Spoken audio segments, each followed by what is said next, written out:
For all its radical changes, the Amarna period remained traditional in one crucial way. Every innovation was carried out in the name of religion. Nothing Akhenaten introduced was meant to weaken belief. On the contrary, every reform was presented as a deeper act of devotion. To modernize, this can be difficult to grasp. Today, religion is usually only one way of understanding the world, existing alongside politics, science, and social customs. In ancient Egypt, no such separation existed. What we now call science and religion were a single way of explaining reality. Natural forces were not impersonal laws, but conscious powers with intention and will.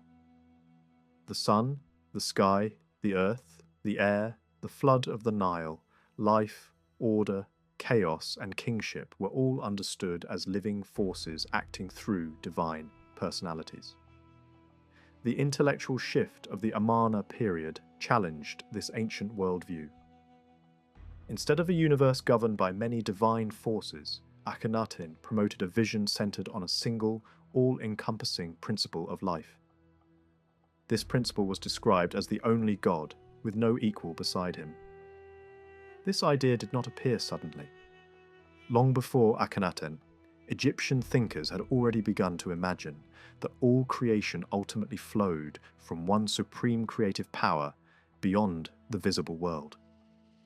This hidden force was believed to stand behind every natural phenomenon without being identical to any one of them. Over time, this concept became closely linked with the sun, whose light was seen as the daily expression of divine life flowing into the world. During the 18th dynasty, this solar understanding grew stronger. The sun was no longer only a celestial body, but the visible sign of a creative force that sustained everything. Its light became the bridge between the unseen source of existence and the physical world. At the beginning of Akhenaten's reign, this solar theology took a new form.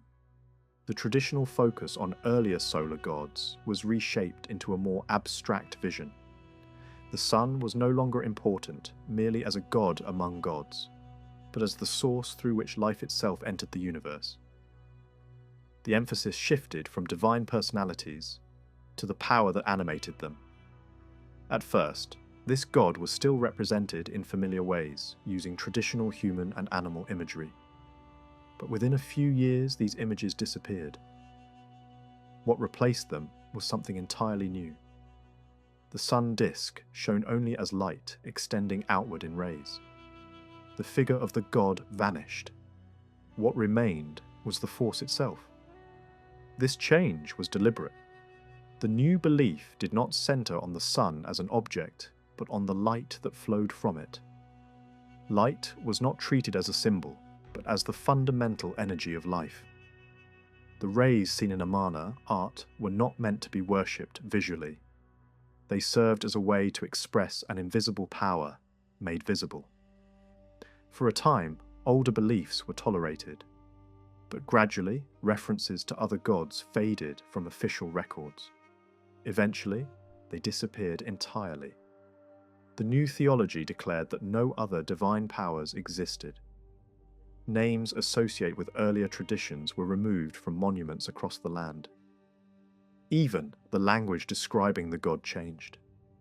Earlier expressions tied the divine force closely to traditional solar gods. Later versions stripped those associations away. What remained was a clear message. The focus was not the sun itself, but the light that entered the world through it. Amarna texts repeatedly emphasize this idea. When light withdraws, the world falls into stillness. When it returns, life resumes. Each day is portrayed as a new act of creation. The god does not merely create the universe once. He renews it every morning. This focus on the present moment marks a sharp break from earlier Egyptian thought, which placed great importance on eternity and permanence. At Amarna, life is immediate and constantly renewed. This attitude appears not only in religious texts, but also in art, language, and architecture. Scenes feel more fluid and alive. Writing reflects everyday speech. Buildings are constructed quickly, prioritizing speed and function over endurance. The new religion also rejected mystery. Earlier temples were designed as enclosed, shadowed spaces where the god remained hidden. Amarna temples were open to the sky, flooded with sunlight. The divine was no longer concealed, it was visible, immediate, and present. Yet this apparent openness came with strict limits. Access to the god was not shared by all. The king and his family stood at the center of worship. Images show light flowing only toward them. Ordinary people are never shown receiving it directly. Instead, they approach the divine through the royal family. Texts reinforce this message. The king is described as the only one who truly understands the god.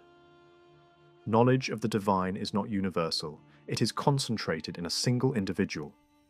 Others receive life and blessing only through him and his queen. This belief reshaped private devotion. Household shrines did not depict individuals praying to the god. They showed the royal family acting as intermediaries. The divine presence passed from light to king and from king to humanity. This system raised a deeper problem. Egyptian tradition explained creation through birth and descent. If all life came from one source, how did diversity arise? Earlier theology answered this with a group of divine descendants. At Amarna, this structure was replaced with a new model. Light stood at the origin. The king and queen formed the next level. Their children completed the structure. A cosmic family replaced an abstract system of gods. Here again, abstraction was replaced with lived reality. The divine order was not hidden in myth, but visible in the royal household itself.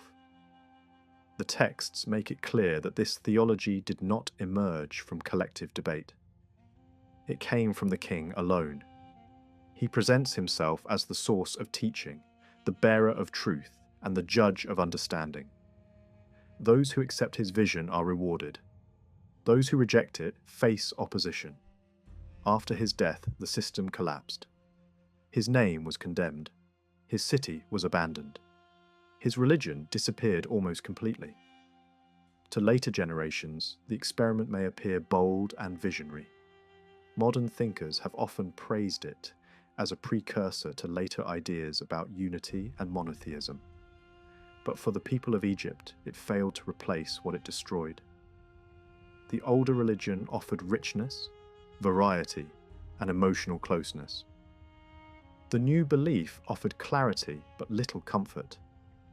Light, as a force, could inspire awe, but it could not listen, forgive, or respond to personal need.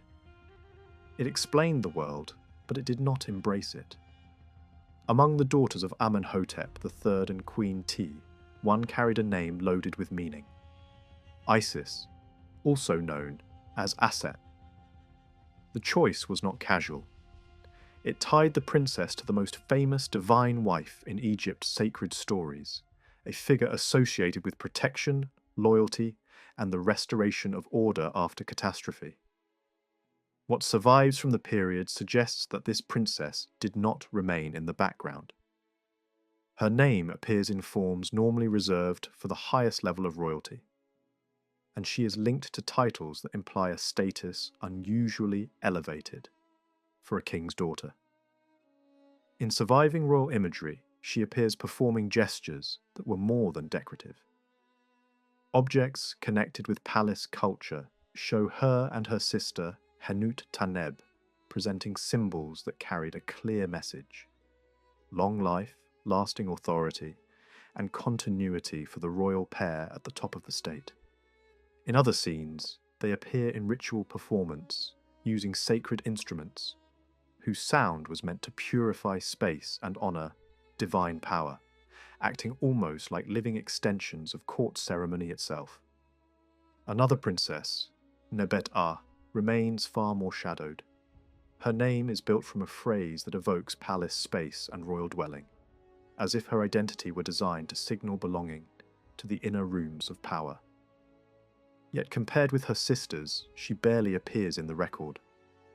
She is known from a single major monument and is missing from many of the smaller court scenes, where other daughters are repeatedly shown. That pattern suggests a simple explanation. She may have been younger, arriving later into a family whose public image was already established around other royal women.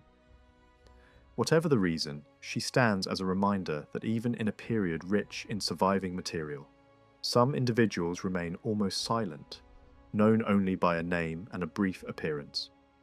When the court relocated to the new capital, the presentation of royal women changed sharply. The shift was not only a matter of style. The meaning of images changed too. Women of the royal household were no longer simply attached to the king's story.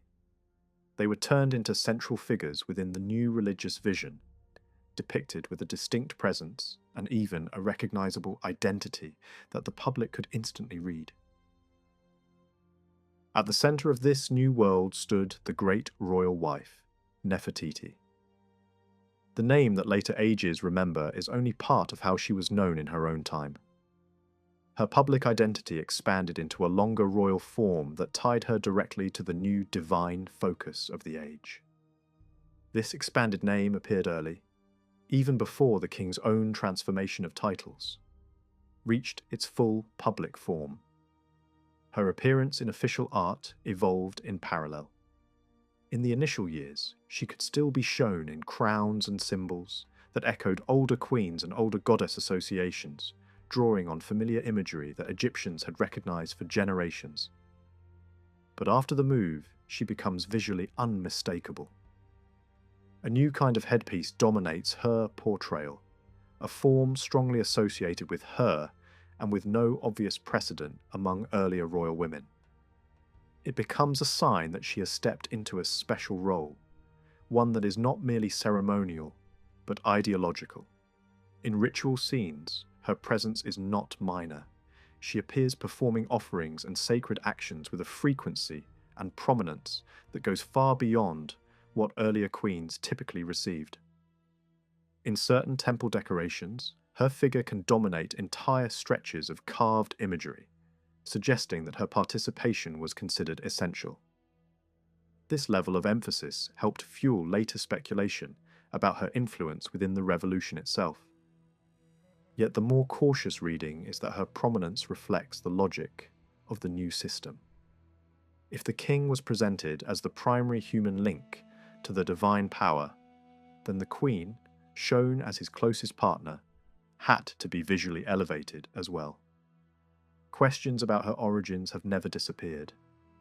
Later figures at court have been proposed as her parents, and various family connections have been suggested, some of which would make her marriage to the king a close kin union consistent with royal habit, but certainty remains out of reach. The surviving material hints, suggests, and points, but does not provide a clean statement of her lineage. Her final years are equally difficult to define. At one point, her disappearance from certain late monuments was interpreted as a fall from favour, as if she had been replaced by another woman within the palace. Later, rereadings of altered and reused monuments complicated that picture, showing that some of the changes once attributed to her actually involved another consort. That opened the door to a different possibility.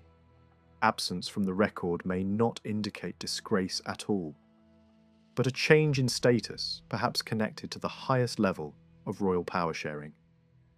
Whatever the truth, the end of her story remains one of the great gaps of the period, where evidence exists but does not speak clearly. Beneath the queen, the daughters of the royal couple fill Amarna imagery in an unusually vivid way. A large number are attested, and several are named explicitly as children born to Nefertiti. Two of these girls later appear in history, not only as princesses but as queens. Others remain little more than names attached to brief scenes. One of the few moments in which many of the daughters appear together comes from major state imagery, tied to a grand ceremony late in the reign, where foreign tribute and royal display are recorded as a public performance of empire and order. The way these daughters were depicted has also sparked debate. Their heads are often shown elongated, their features stylized in a way that feels striking even now. Some have tried to interpret these forms as physical realities, searching for medical explanations and inherited conditions. Others argue that the art itself explains the effect. The style of the period exaggerated certain traits to create an otherworldly royal image, a visual language meant to separate the ruling family from ordinary humanity. In this view, the princes were drawn to match the new aesthetic and the new theology, not to document anatomy. Alongside these daughters appears a child named AKHENATEN, a princess whose presence is tightly connected with Queen Tiye. She is shown close to the older queen in palace settings, in scenes of celebration and court life, and even in contexts that suggest craft workshops and royal patronage. She is consistently represented as young, implying a birth near the end of Amenhotep III's reign. Because the surviving texts do not clearly name her parents, some have argued she might belong to the next generation. Yet her constant association with Tiye and with the memory of Amenhotep III strongly supports the view that she was their child, a late-born princess brought into the new capital's orbit under her mother's protection. Among Nefertiti's daughters, Nefertiti stands out as the eldest and most visible. She appears early, already present in the first phases of the new cult imagery, following her mother in ritual scenes and learning her place within the religious theatre of the court. In the new capital, she remains prominent, shown repeatedly beside her parents, in offerings, ceremonies, and domestic scenes that present the royal family as a living, sacred unit. In many compositions, she is placed closest to the king, a visual signal that she held priority among her sisters. Some images even suggest a more intimate father-daughter dynamic, staged for public meaning. A child lifted, kissed, adorned, or gifted, as if the act itself was symbolic, not merely personal. As the reign progressed, her status appears to rise. Her name begins to occupy spaces formerly reserved for another royal woman whose monuments were later altered. In more than one place, earlier names and hairstyles were reworked, reshaped into Nefertiti's identity and appearance.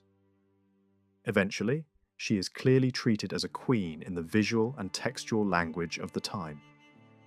News of her status seems to have travelled beyond Egypt, as foreign courts mention gifts and attention directed toward her.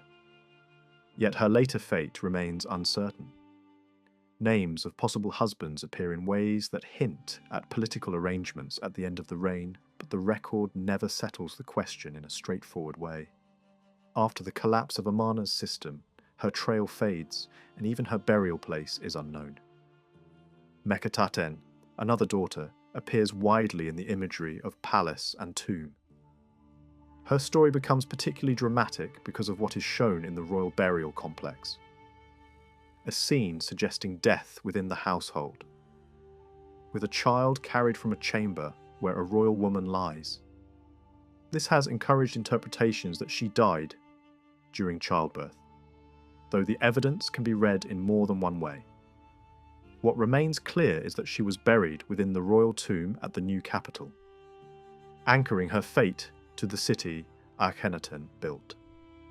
A third daughter, Ankhesenparten, enters the record later, likely born once the new capital and the new religion were already established. Her early life is mostly seen through group images alongside her sisters and in scenes where she appears close to her mother.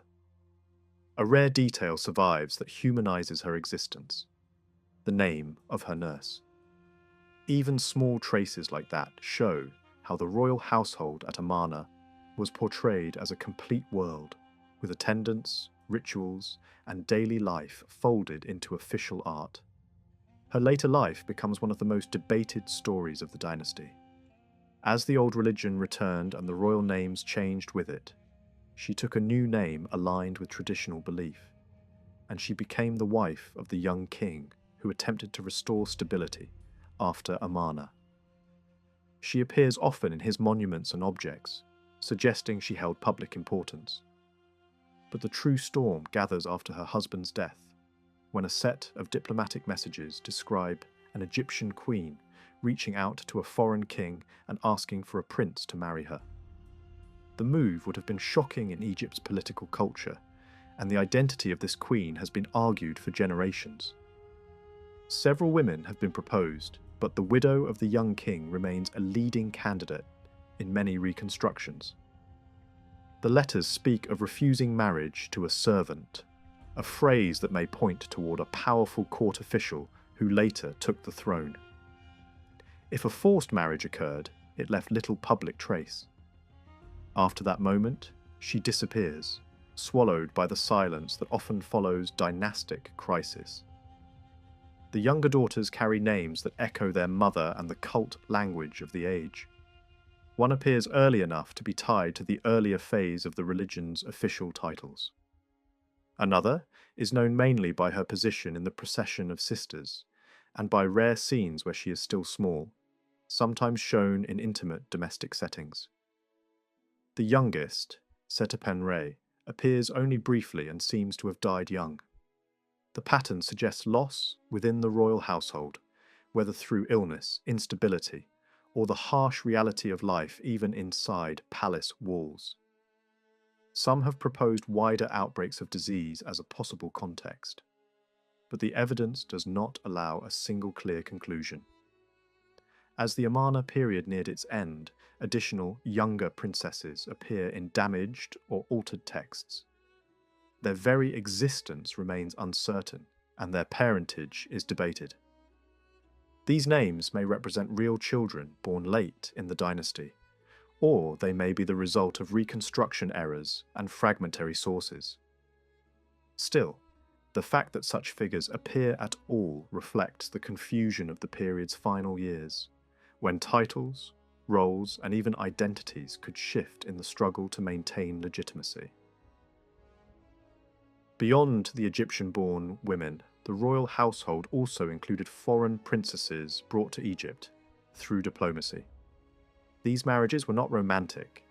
They were political instruments meant to secure alliances, stabilize borders, and project power. Foreign queens likely received estates and households, perhaps even places of worship connected to the new cult. Yet they remained limited by their origin. They could be honoured, but they rarely reached the highest position within the hierarchy. Among these foreign brides, one Mitannian princess arrives with a large entourage, celebrated as a major diplomatic event. After that moment, she recedes from view. Another Mitannian princess appears later, tied to negotiations and correspondence that reveal how closely foreign courts watched Egypt's internal shifts. Some have attempted to connect one of these women to the mysterious consort Kia, suggesting that an outsider might have adopted an Egyptian name to fit into the palace world. It remains an attractive theory, but not a proven one. Kia stands as one of the most enigmatic figures of Amarna.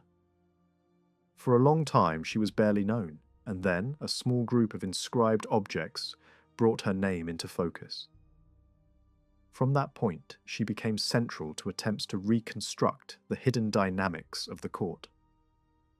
Her titles are unusual, close to those of a queen, yet not identical. Her position appears elevated enough to justify estates, private sanctuaries, and institutions that would generate income and maintain her status. She is shown in ceremonies beside the king, sometimes performing priestly roles, yet she is never depicted together with Nefertiti. This separation suggests a careful management of public image, as if two worlds existed within the palace, each presented in isolation. Evidence hints that she bore a child, likely a daughter, though the name is not securely known. Some have also argued that she might have been the mother of the later young king. but hard proof is lacking. Her disappearance from the record is not clearly dated. There are traces suggesting she remained alive late into AKHENATEN'S reign. Objects connected with her burial appear to have been reused later, implying either disruption, relocation, or deliberate recycling during the chaotic transitions that followed. After Amarna, the line of queens continues, and new women rise beside new kings. One former court figure becomes queen through marriage to a ruler who had already been prominent behind the throne. Her earlier roles included titles tied to service within the royal household, suggesting she had long stood close to power before wearing a crown.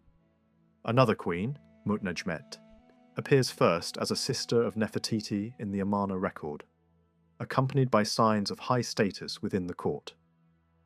She vanishes for a time, then returns as the wife of the military commander, who becomes king and closes the 18th dynasty. Human remains identified as hers suggest she died in middle age, and the presence of an infant's bones has encouraged the idea that she died in childbirth, while attempting to secure an heir. Even so, burial circumstances indicate honour, not disgrace. While the lives of these women unfold, an equally dramatic revolution takes place in art. Early in Akhenaten's reign, royal images transformed so sharply that ancient viewers must have been stunned. Statues of enormous scale present a king whose body is rendered in a way that breaks the long-standing visual language of Egyptian kingship. Traditional royal symbols remain, but the physical form is stretched and reshaped.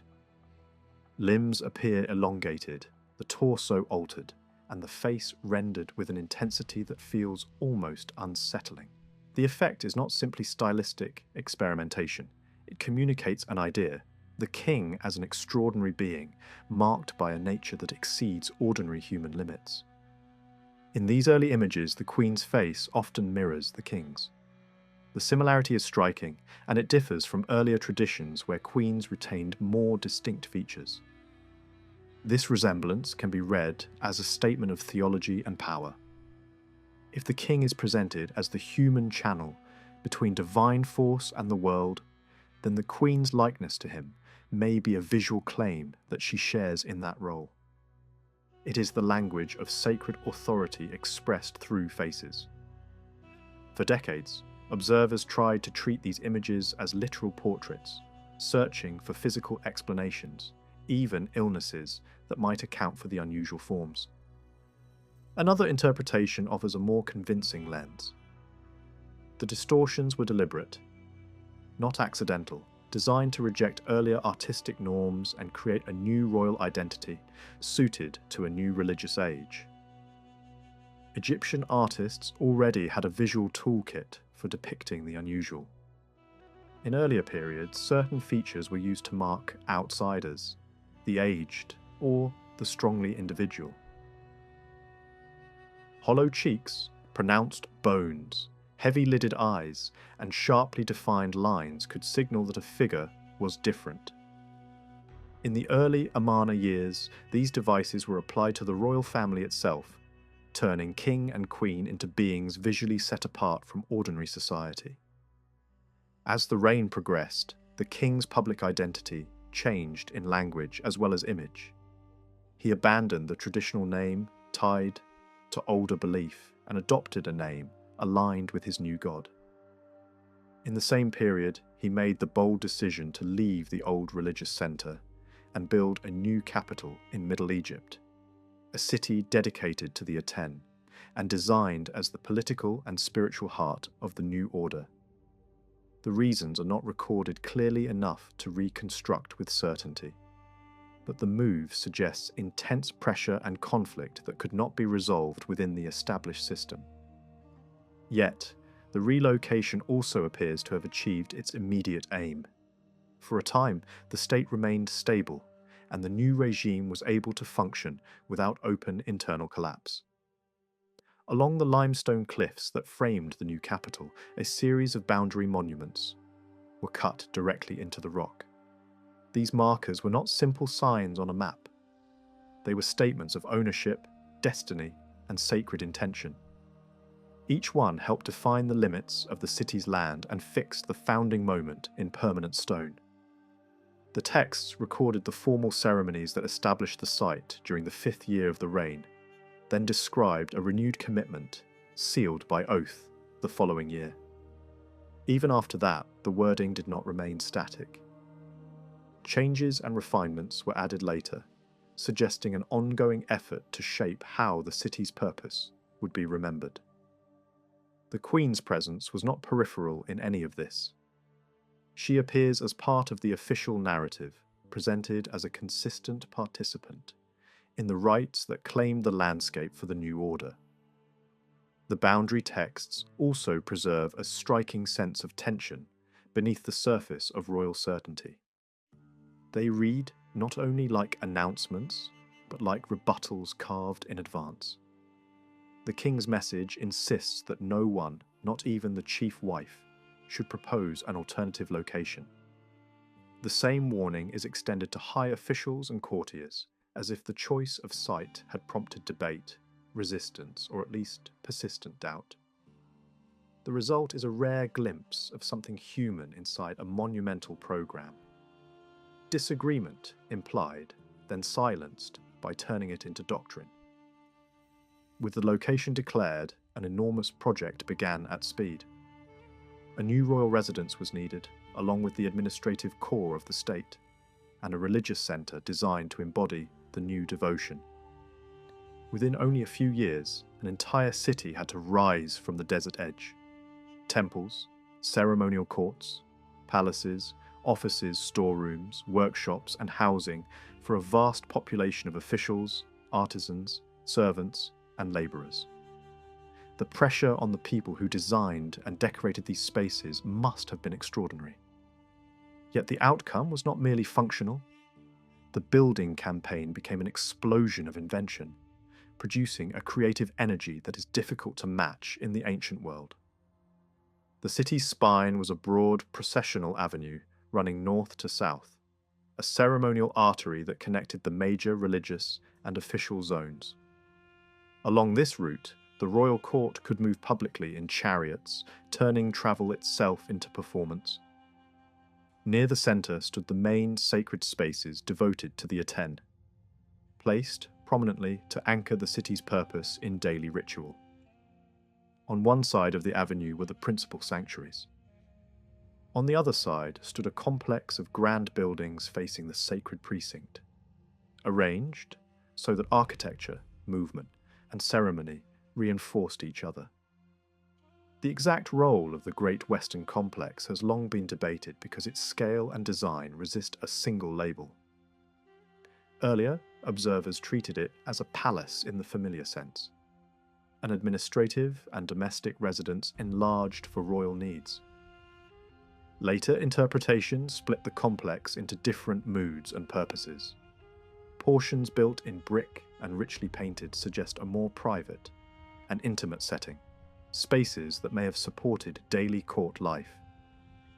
Yet the larger stone-built sections, with expansive courts and halls, look less like offices or living quarters and more like a stage.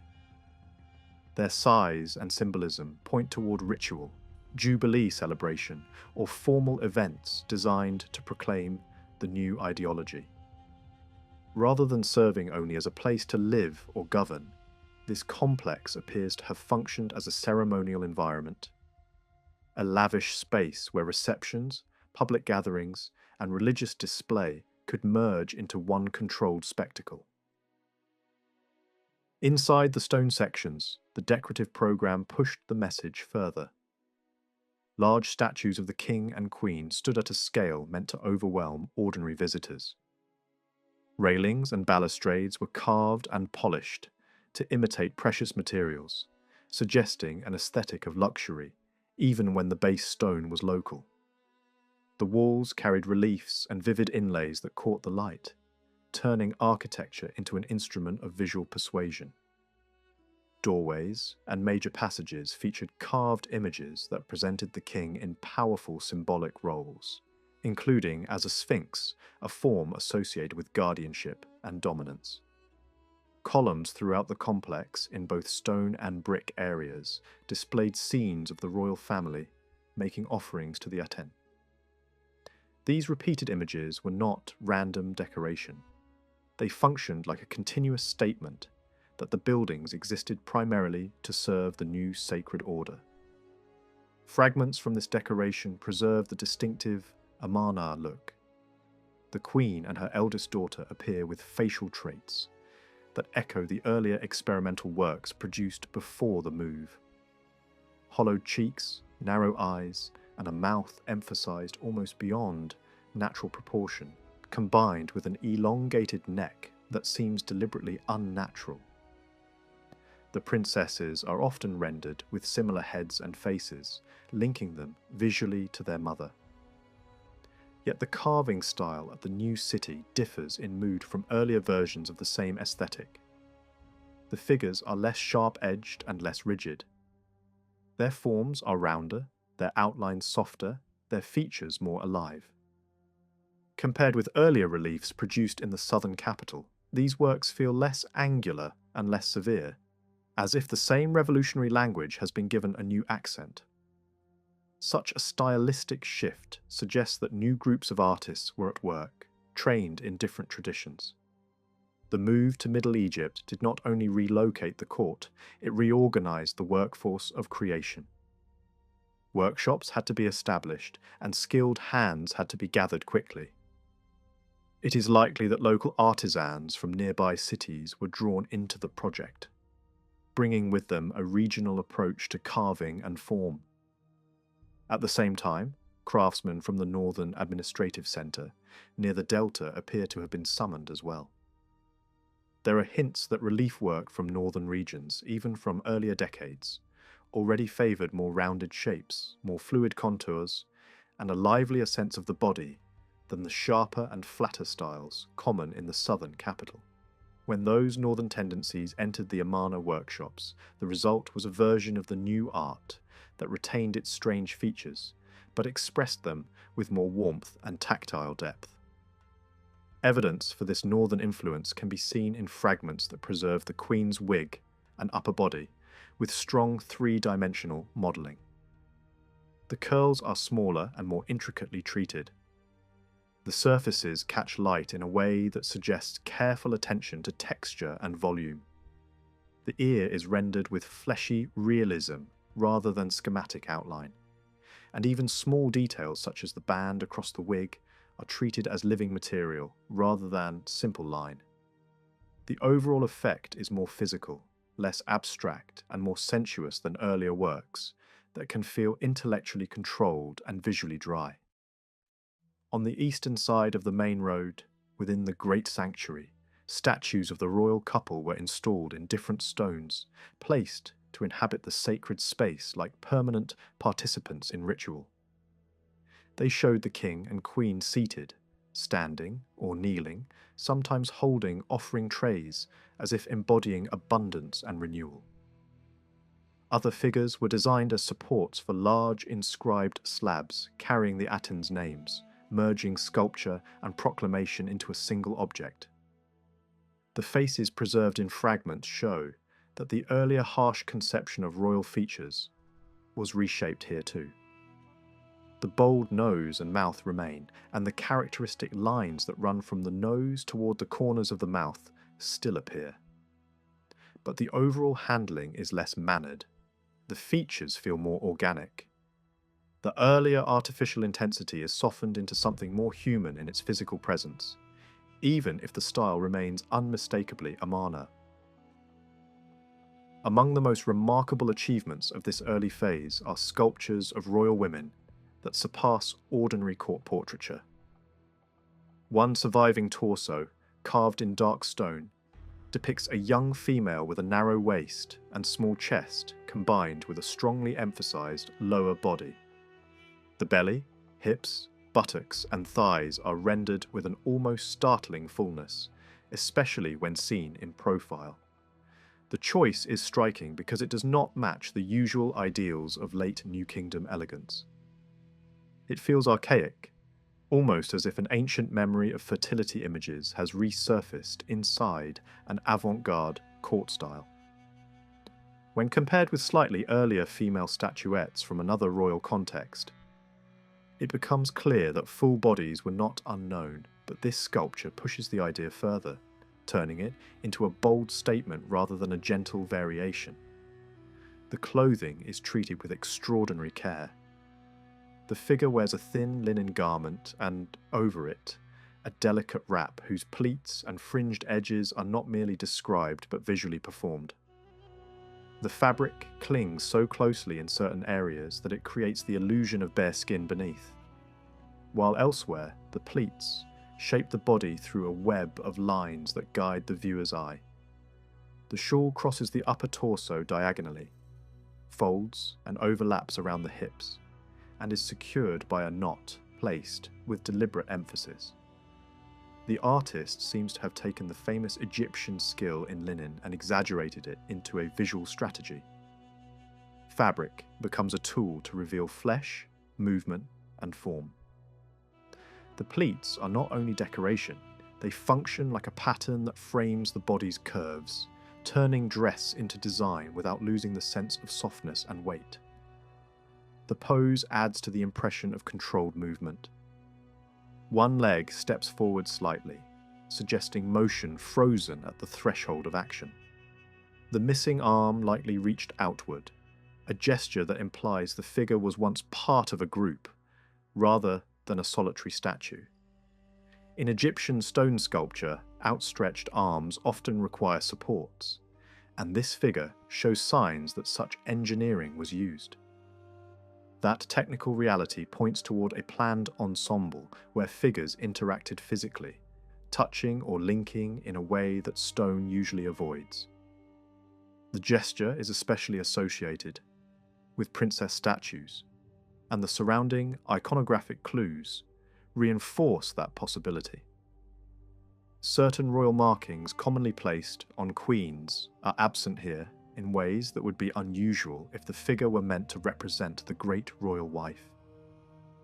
Taken together, these details support the interpretation that the torso represents not the queen, but a princess, likely the eldest daughter, shown at an age when she was becoming an active participant in the court's public religious image. While the city's religious architecture and imagery expanded, the king's mother remained a powerful presence within this new world. For several years after the founding of the capital, she appears to have lived within its orbit, and she seems to have been integrated into the new building program rather than excluded from it. Her household was substantial enough for her highest official to prepare a tomb in the new cemetery, and the tomb's reliefs show court life where the Queen Mother appears alongside the ruling couple and their elder children. In one major scene, a banquet takes place in an outdoor setting beyond the urban core. The mood suggests celebration, possibly connected to the inauguration of a special sanctuary associated with the Queen Mother.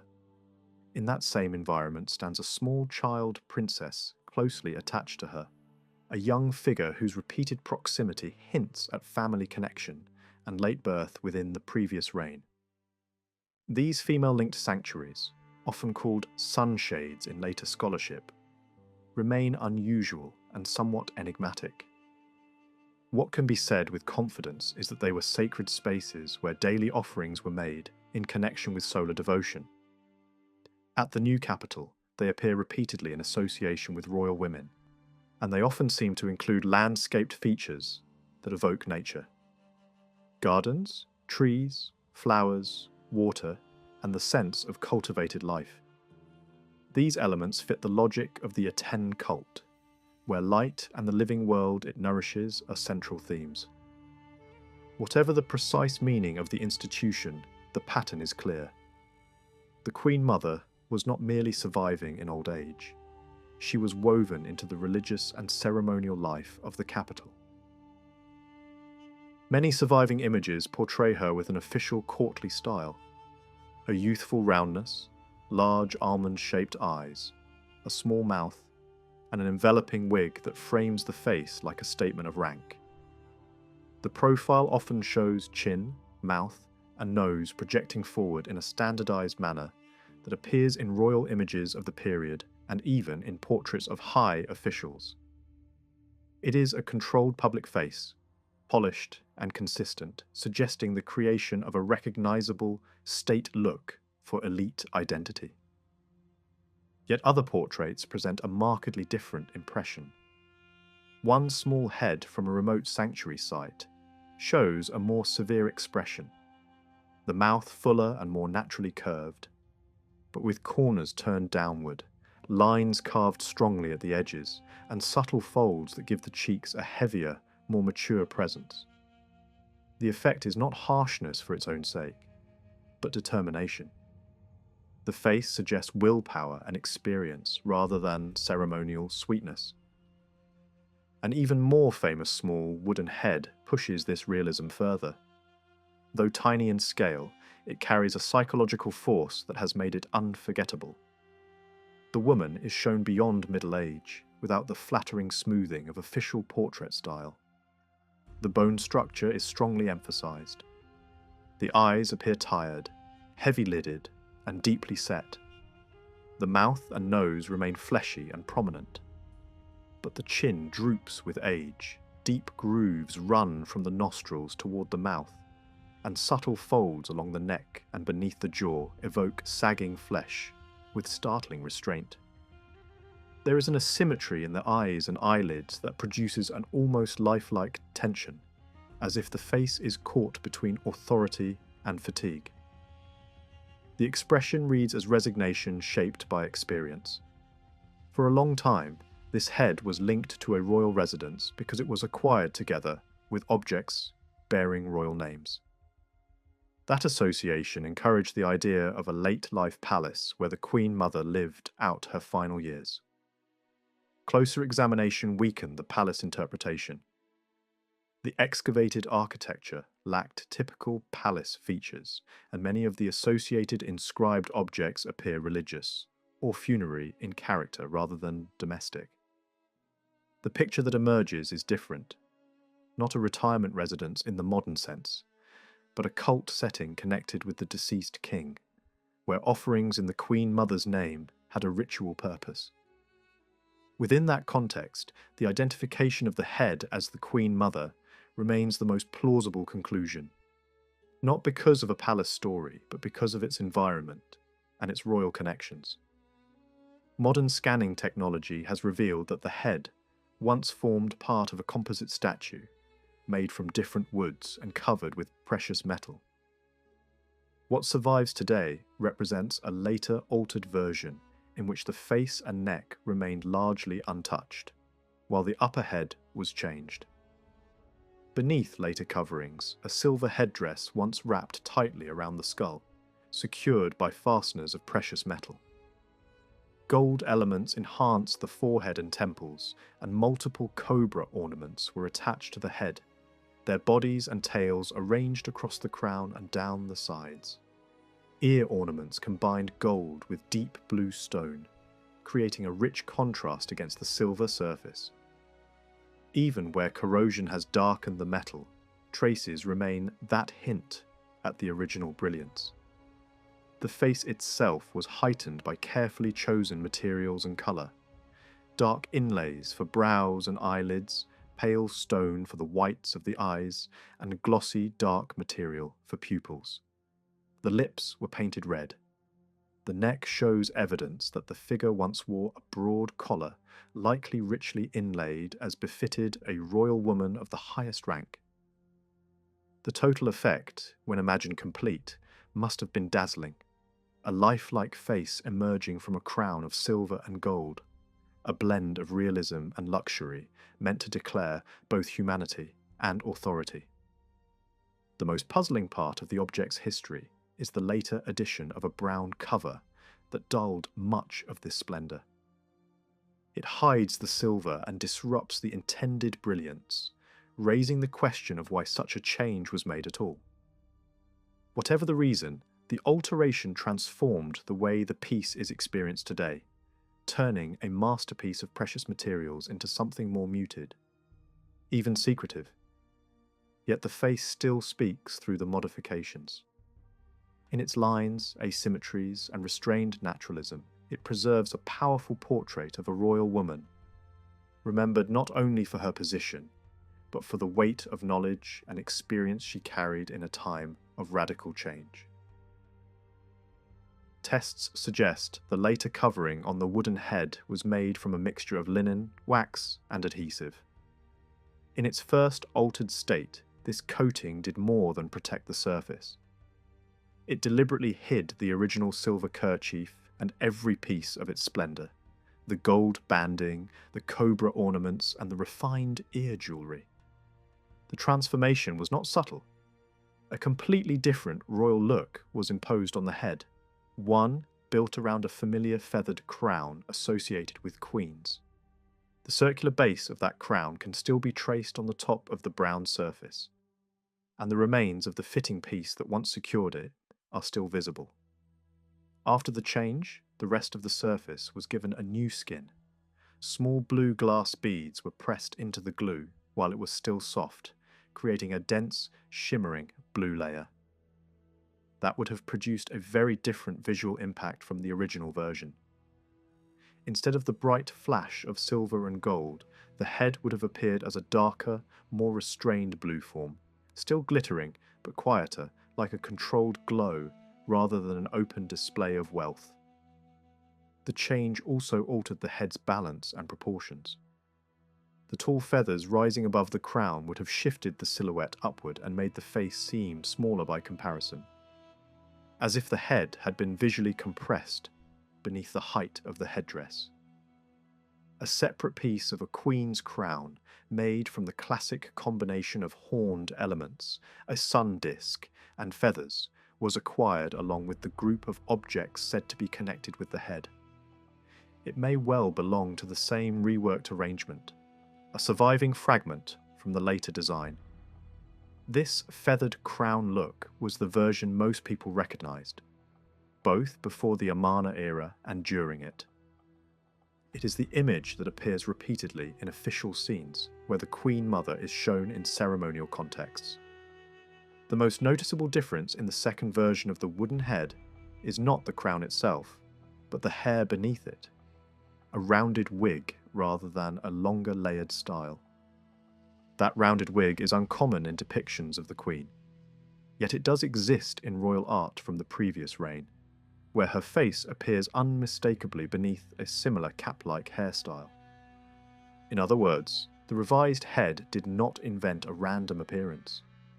It shifted the portrait toward a known public icon that observers would immediately understand. The earlier version, however, used the silver kerchief style, far less often. That headgear appears only in limited contexts, and it is most closely associated with specific ceremonial moments, rather than everyday royal display. Because the wooden head's artistic style fits a period after the earliest, most radical royal images of Akhenaten and Nefertiti. It is unlikely that this statue belonged to a celebration from the older king's lifetime. There is also no clear evidence that the Queen Mother took part in her son's Jubilee rites in a way that would explain such a costume choice. The stronger clue lies elsewhere, in what the kerchief meant when worn by women in Egyptian visual tradition. Across late and post-Amarna art, the kerchief is not simply a fashion item, it carries a funerary signal. When female figures wear it outside the ordinary court context, they often appear in the role of protective goddesses. Figures linked to burial, preservation, and sacred guardianship. Some of the most famous royal burial objects show divine women wearing this head covering as they stand watch over the containers that held a king's organs.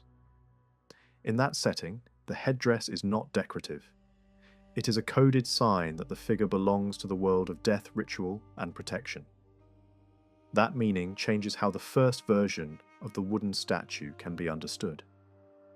It cannot have been designed for the old king's burial equipment, because his funeral and tomb belong to the southern capital region.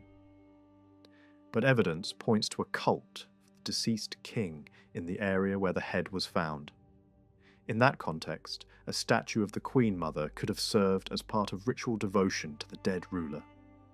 The Queen, presented with the kerchief and intensified by multiple cobra ornaments, would have been shown in a role close to a funerary guardian, almost like a living royal woman adopting the visual language of divine protection. A similar idea appears elsewhere in Amarna-era royal funerary imagery, where the chief queen is placed into sacred contexts that echo the roles of goddesses. If that interpretation is correct, the first version of the Queen Mother statue was not primarily a portrait for display, but an image created for worship and ritual continuity.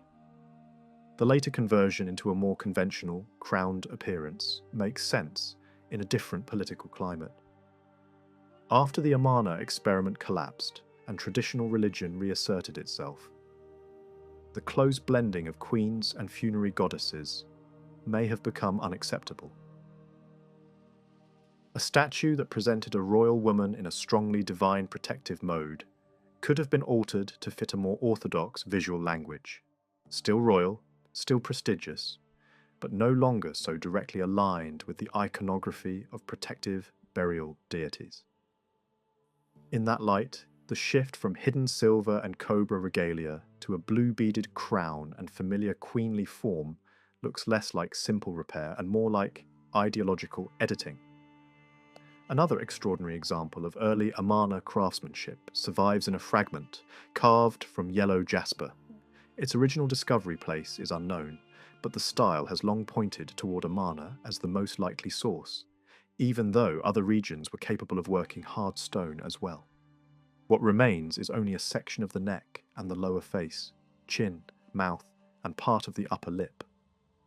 At first glance, the polish is so glass-like that details nearly disappear, but under proper light, the sculptor's decisions become clear. Subtle, muscle structures were shaped above the mouth, and curved grooves sweep around the corners of the lips. Beneath the lower lip, a deep channel and supporting tension lines create the impression that the heavy lip is braced from below. The effect is not softness or age.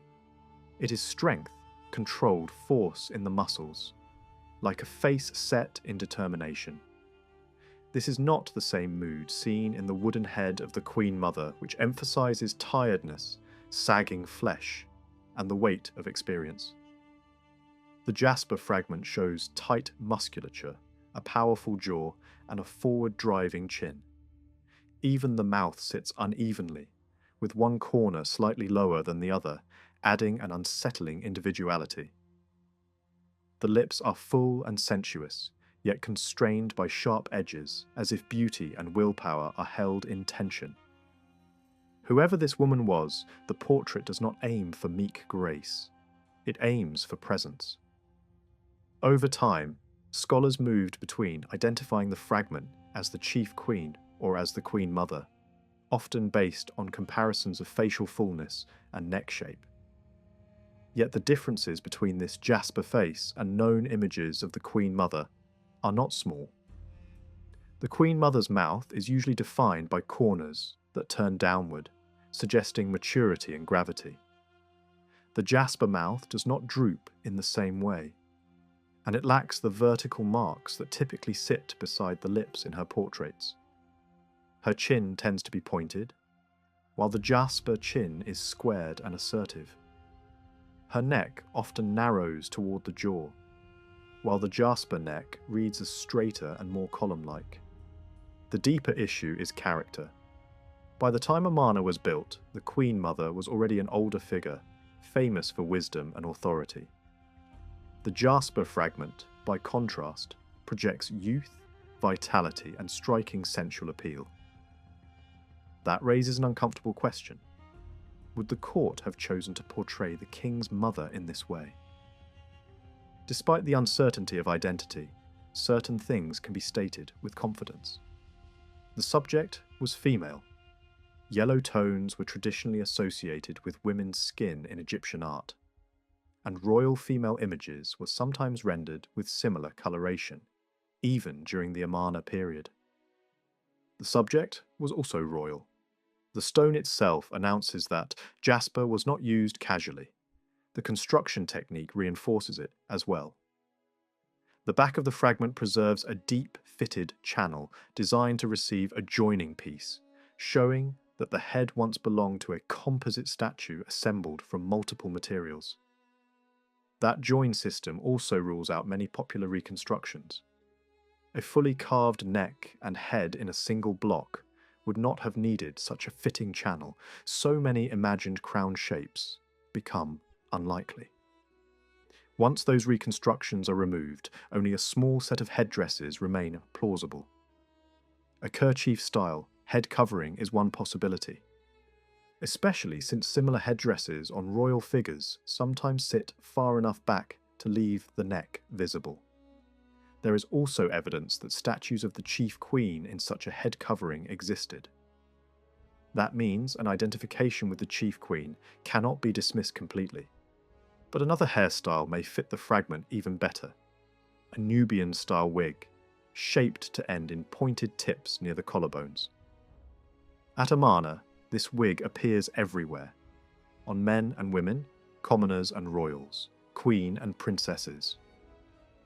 In sculpture, it is often carved so it hangs slightly away from the neck, leaving jaws and neck visible, which matches what survives on the jasper fragment. One detail supports this. Toward the back, the remaining neck ends in a flatter area, as if it was meant to be partly obscured by hair falling behind. Yet even that reconstruction creates complications. In many reliefs, this wig ends high enough to expose much of the back of the neck, and statues with this hairstyle often include a back support.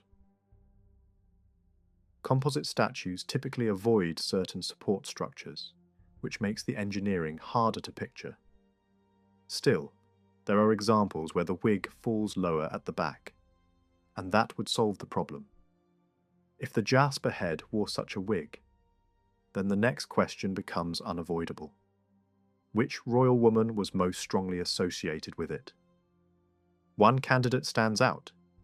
The lesser queen, Kiar, is often shown with the Nubian wig, and known depictions of her emphasize a prominent chin and a full mouth, features that echo the jasper fragment. Many of her portraits survive only in relief, so the absence of a confirmed sculpture in the round leaves the field open. The idea is tempting. A composite statue in precious materials would suit a richly decorated sanctuary connected with her, especially in garden and park settings where colour and brightness mattered.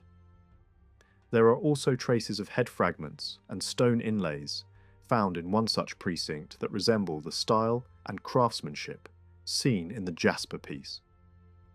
If this identification is correct, the jasper fragment would represent the finest surviving portrait of a woman who remains one of the most emotionally charged figures of the Amarna court.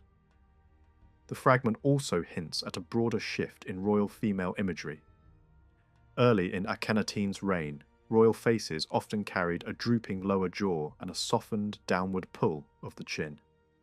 The jasper fragment lacks that sagging quality. Its chin is firm, and the underside transitions with only a subtle groove. That matches a later change visible in depictions of the chief queen, where her face becomes more squared and independent of the king's features. In these later images, the deep lines around the mouth diminish, the lips straighten, and the proportions of head and neck look more natural. The crown's shape begins to extend the head upward rather than pushing it backward, and the queen no longer resembles a sculptural twin of the king. This shift can be placed in the years when the official presentation of the AKHENATE'S name also changed, suggesting that the court's visual language was evolving at the same time as its religious messaging. In that context, the yellow jasper fragment may be one of the earliest surviving sculptures to capture a new ideal for royal women. Less distorted, less tied to the king's facial template, yet still bold. The sculptor, working in one of the hardest stones ever attempted at this level of refinement, produced a portrait that feels almost confrontational. in its sensual force. It suggests not a gentle beauty shaped for public comfort, but a powerful female presence designed to be noticed and remembered. The story then moves from individual masterpieces to the place where many of these innovations were shaped into reality, the workshop environment that produced royal images at the new capital. In the heart of the city, near the main avenues, one compound became famous because it offers something extremely rare in ancient Egyptian history: an identifiable artist's name connected to a real site. A small inscribed object found in one of the courtyards mentions a man praised by the king and described as a chief of works and sculptor, named Thutmose.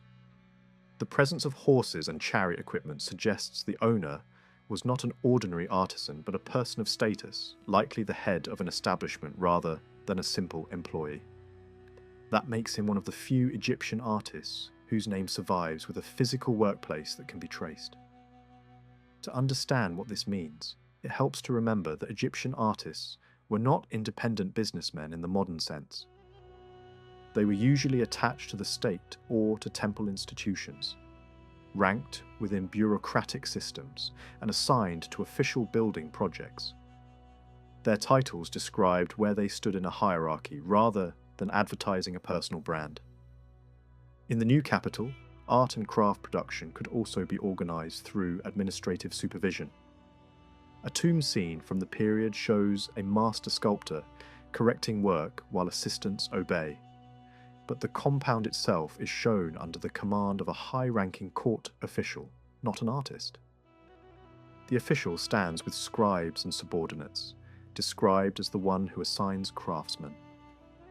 This is a key insight into how creative labour functioned. Artists worked under administrators who controlled resources, scheduling, and personnel. Seen through that lens, Thutmose's role becomes clearer. He likely ran a major workshop not only because of sculptural skill, but because he held authority as a manager of production. His compound is unusual among excavated workshop sites at Amarna. Many were built around large yards and storerooms, with only minimal living space suitable for low-status labourers. Thutmose's complex, however, was integrated into a substantial villa-style house. That alone suggests higher social standing and a different relationship to state commissions. Egyptian craftsmen often took private jobs on the side to increase income and influence, but the output found in this workshop cannot be explained as casual private trade. Royal statues and portraits were not purchased the way a customer buys goods. They were commissioned through the palace and produced under royal direction. The presence of royal heads, specialised casts, and high-level sculptural fragments indicates that Thutmose's team carried out work that served the court directly. At the same time, the large number of plaster casts of elite, non-royal individuals suggests the workshop may have produced portraits for favoured officials as well, either by direct request or as gifts encouraged by royal authority. Archaeology reveals that the compound did not remain static. It expanded over time like a growing enterprise.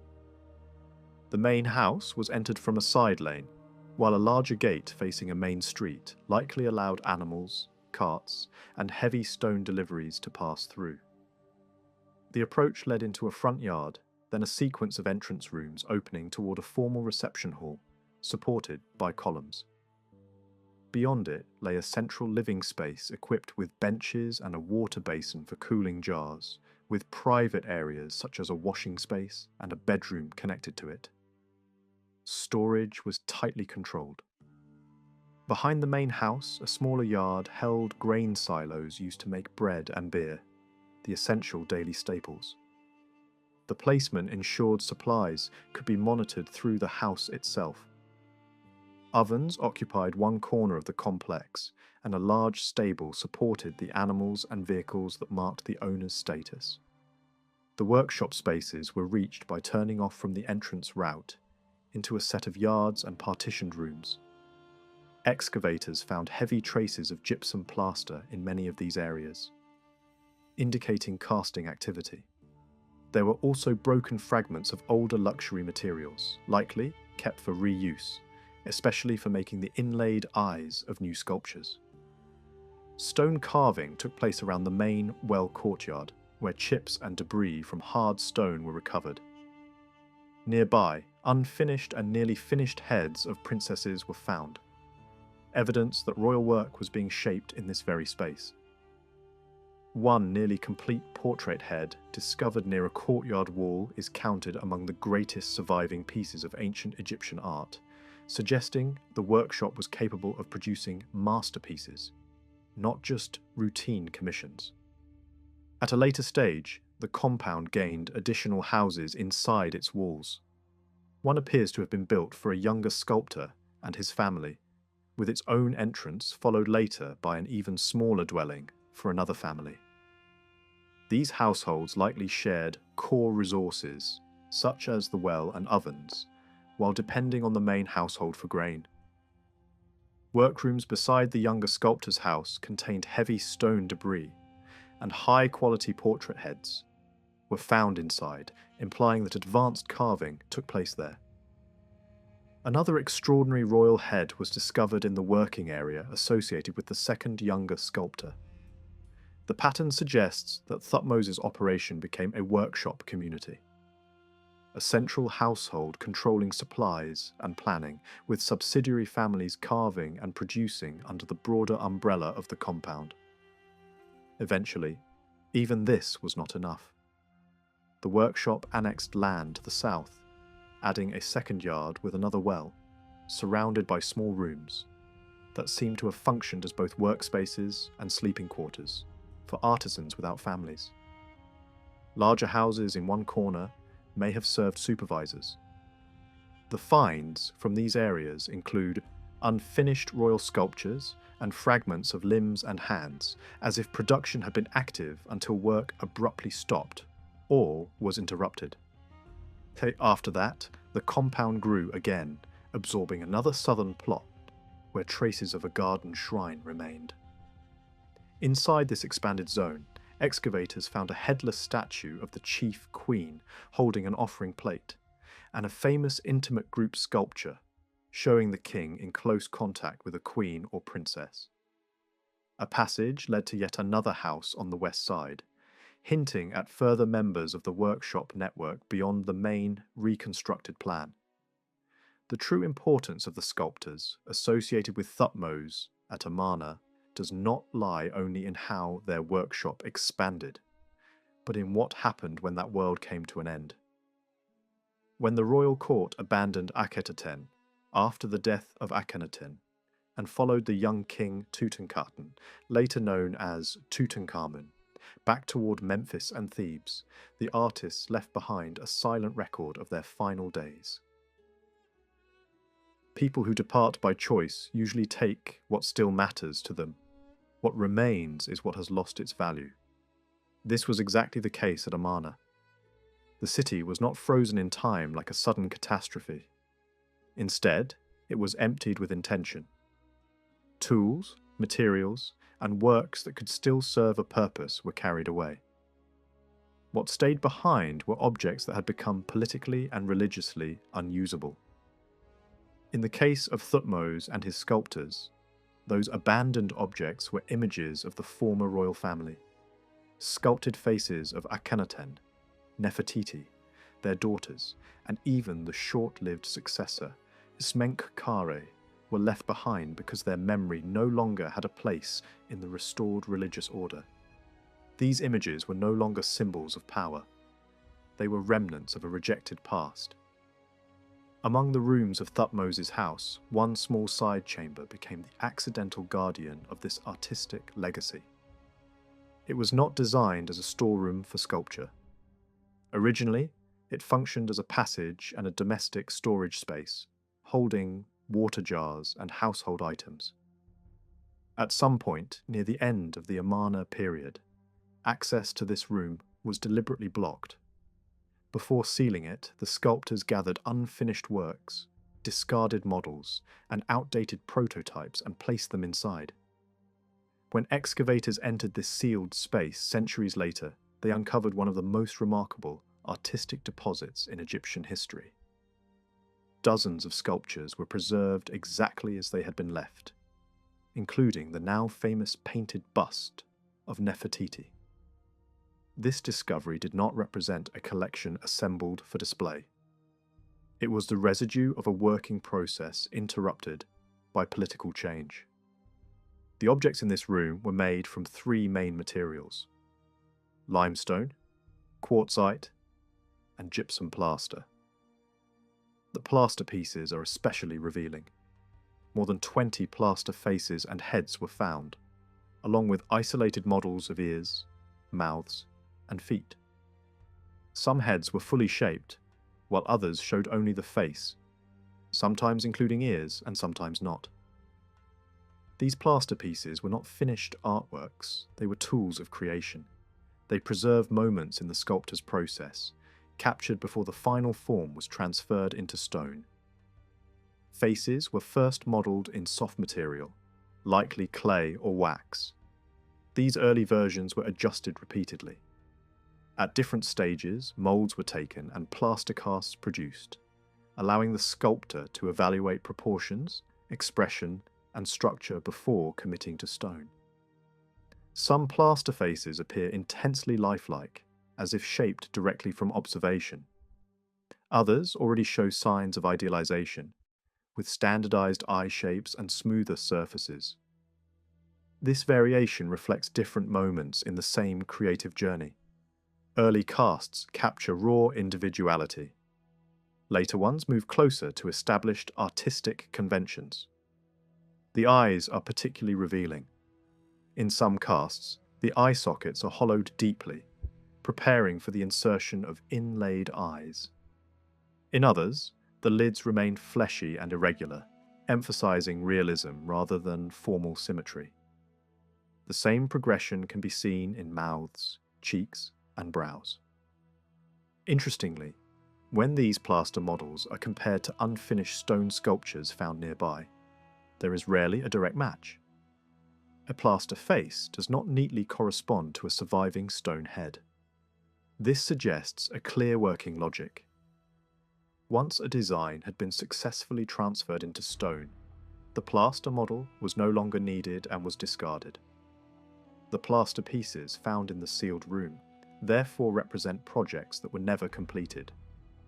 This explanation also helps clarify why so many non-royal faces appear among the plaster casts. At Amarna, statues of private individuals were rarely placed in temples. Their primary destination was the tomb. Since many tombs were left unfinished when the city was abandoned, the sculptural plans for these individuals were never realized. Their models remained behind. One plaster face has long been associated with Ai, a powerful official who would later become king. If this identification is correct, the presence of his modelled face suggests that preparations for his tomb statue had begun but were never completed. Similar plaster images of women may represent intended statues of officials' wives. The relationship between plaster models and stone sculpture becomes clearer through a remarkable quartzite head of Queen Tai now held in New York. This head once belonged to a composite statue assembled from multiple stone types. Its surface, structure, and proportions closely align with several plaster faces found in Thutmose's workshop. Despite the dark stone colour, which has sometimes caused confusion, the features confirm the identity as Queen Tiye. During the Amarna period, royal women were not consistently depicted with traditional yellow skin tones. Dark quartzite was frequently used for queens and princesses. This head shows an extraordinary balance between bone structure and soft flesh. The cheekbones and jaw are clearly defined, while subtle sagging beneath the mouth and chin conveys age and experience. The deeply incised lines around the mouth create an expression of resolve, even severity. It is the face of a woman who has lived through power and change. The treatment of the eyes is especially distinctive. The upper eyelids are reduced to narrow bands, unlike the heavier lids seen on many other royal sculptures. This feature appears repeatedly in several plaster faces from the workshop, including images identified as Akhenaten and possibly Amenhotep III. The shared treatment of eyelids, brows, mouths, and cheek muscles strongly suggests that all these works were created by the same sculptor. This artist moved beyond the sharp, exaggerated style of early Amarna art toward a softer, more organic rendering of living forms. The queen's face remains powerful, but it is no longer harsh. Sensitivity replaces severity. Another major achievement of the workshop is found in the heads of royal princesses. 3 large quartzite heads survive, along with several smaller versions. These heads share striking features: elongated skulls, shaved heads, long slender necks, and delicately rendered faces. At first glance, the exaggerated skull shapes appear unnatural. Earlier interpretations suggested illness or artificial deformation. These explanations no longer hold. The forms are deliberate and symbolic, not medical. In Egyptian art, shaved heads were traditionally associated with purity and ritual readiness. This applied to priests, servants, and children. During the Amarna period, shaved heads became especially common among those serving the king and the cult. The artists of Thutmose's workshop extended this tradition in a new direction. Viewed from behind, the princesses' skulls take on a clear egg-like shape. This was not accidental. In Egyptian thought, the egg symbolized the moment of creation, the emergence of life from chaos. Amarna religion emphasized creation as an ongoing process, rather than a distant mythic event. The daily rising of the sun and the birth of living creatures were seen as continuous acts of divine energy. The egg-shaped heads of the princesses reflect this belief visually. This symbolism appears again in a fragmentary alabaster head of Akhenaten, depicted as a child. The king is shown in a pose traditionally reserved for infants, with one finger raised toward the mouth. The shape of his skull echoes the same egg-like form seen in the princesses. Together, these images present the royal family as embodiments of divine creation itself. The princesses' faces combine childlike traits with unexpected maturity. Rounded cheeks and large eyes coexist with introspective expressions. The exaggerated skull shape, long neck, and sloping chin are transformed into a graceful harmony rather than distortion. These sculptures were not portraits in the modern sense. They were symbolic images designed to express divine origin, purity, and continuity. The same visual type could be transferred from one princess to another as time passed. What mattered was not the individual child, but the role she fulfilled. Painted scenes from the royal palaces confirm this interpretation. Princesses are shown nude, adorned with jewelry, relaxed and playful, yet framed within a sacred context. Their bodies echo earlier representations of divine attendants and fertility figures. The statues created from these heads were composite works. Heads, arms, and legs were carved separately and attached to bodies using long stone tenons. No adhesive was required. The weight and precision of the join secured each part. Headdresses were added last, often made from darker stone. The workshop specialized in producing these individual components. Bodies were likely made elsewhere. This division of labor allowed multiple sculptors to work simultaneously on complex commissions. Comparison between finished and unfinished princess heads reveals the working method clearly. Early stages show rough surfaces, painted guidelines, and incomplete eye sockets. Final versions are polished, refined, and prepared for inlays and jewellery. Subtle differences between similar heads suggest that younger sculptors were copying a master model under supervision. The unfinished quartzite head, preserved in Berlin, presents a quiet mystery. It is almost complete, lacking only the inlaid eyes, yet it was never mounted onto a statue. The likely explanation lies in two flat, roughly worked areas above the ears. During the early carving phase, too much stone had been removed here. Correcting the mistake would have required cutting away even more material, potentially damaging the balance of the head. The sculptor appears to have made a deliberate decision to abandon the piece. What remains is a rare and striking image, where youthful softness merges with refined femininity in a way rarely achieved in stone.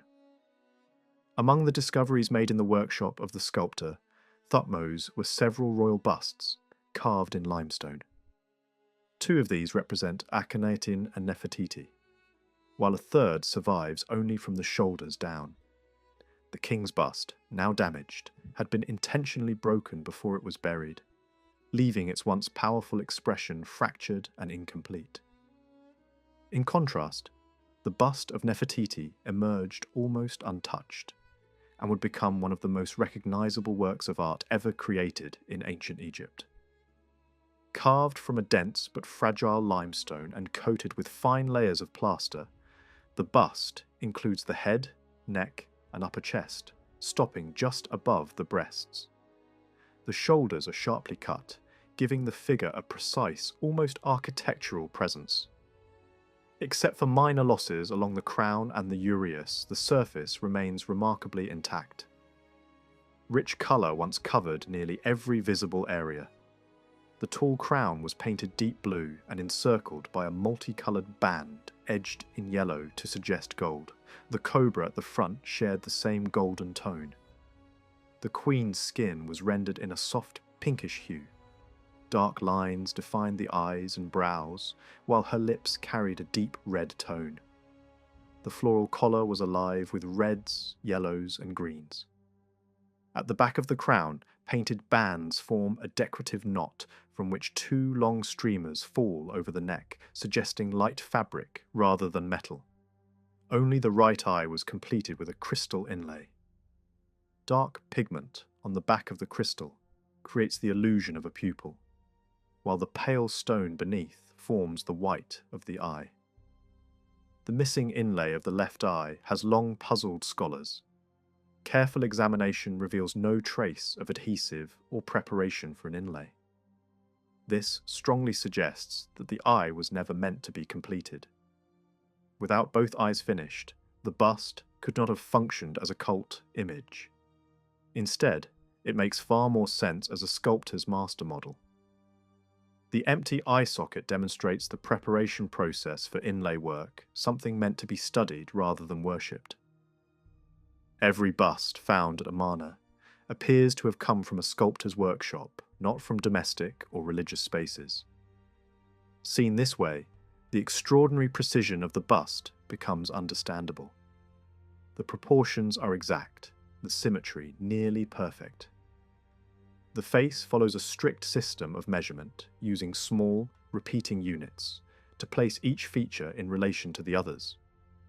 The chin, nose, eyes, brows, and crown align according to a calculated structure that would have allowed other artists to reproduce the queen's image with consistency.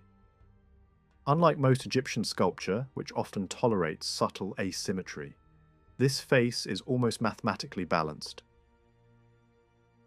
Modern imaging has revealed that this perfection was achieved gradually. Beneath the painted surface lies a limestone core that was later corrected with plaster. The neck was reshaped, the shoulders levelled, and the crown adjusted to achieve visual equilibrium. The added material was not merely cosmetic. It balanced the physical weight of the tall crown against the forward thrust of the neck. In profile, the head appears poised between downward pressure and upward resistance, creating a sense of inner tension. The neck muscles strain subtly under the imagined weight, giving the figure both elegance and strength. This forward tilt of the head was not unique to this bust. It appears repeatedly in royal imagery from Amarna, applied to kings, queens, and even children. Traditionally, such a posture was reserved for figures engaged in action or bearing responsibility. Here, it conveys alertness and authority rather than submission. The lowered gaze suggests focus, not humility. The bust represents a turning point in the depiction of Nefertiti. Earlier images emphasized exaggerated features and sharp lines. Here, those elements have been softened into a new ideal. The face is still structured, still powerful, but now harmonious. It appears to define a standard, a final version of the Queen's image intended for repetition across the kingdom. Supporting this idea are other works from the same workshop. An unfinished limestone head shows an earlier stage of development, combining older stylistic traits with emerging refinements. A plaster head reveals further experimentation, as sculptors gradually moved toward the final form seen in the painted bust. Even relief models used by temple sculptors reflect the same proportions and distinctive profile, suggesting a coordinated effort to establish a single, authoritative image. Beyond Amarna, a quartzite head discovered at Memphis confirms the reach of this style. Carved by the same hand or skull, it shares identical treatment of the eyes, mouth, and neck. The face is leaner, more austere, projecting authority rather than beauty. This is Nefertiti as ruler, her features tightened by responsibility. The sculptor has stretched the stone taut over the bone, creating an impression of discipline and control. Other images from the workshop explore different aspects of her identity. A yellow quartzite head presents a softer, more intimate version, youthful and almost introspective. A small limestone statuette shows her later in life, with heavy features, deep lines and a solemn presence. This figure does not idealize youth but embraces maturity, wisdom and experience. It may reflect a changing role, as Nefertiti appears increasingly as a figure of authority rather than ornament. The final known head from the workshop, carved in granodiorite, marks the end of this artistic journey. Monumental and restrained, it abandons individuality in favor of timeless presence. The features are simplified, the gaze distant. It anticipates the style that would dominate after the fall of Amarna, when royal imagery returned to tradition and restraint. With this work, the distinctive vision of the Thutmose workshop fades from history. The face appears almost untouched by time. Every crease has been softened, every line reduced, until only faint traces remain around the eyes and mouth. These subtle marks suggest experience rather than suffering, leaving the overall impression one of controlled strength and enduring beauty. Nefertiti is shown wearing the close-fitting cap crown, a form of royal headgear closely associated with her later images. The Uraeus serpent coils across its surface in tightly wound spirals, a familiar motif that appears again and again in depictions of the Queen.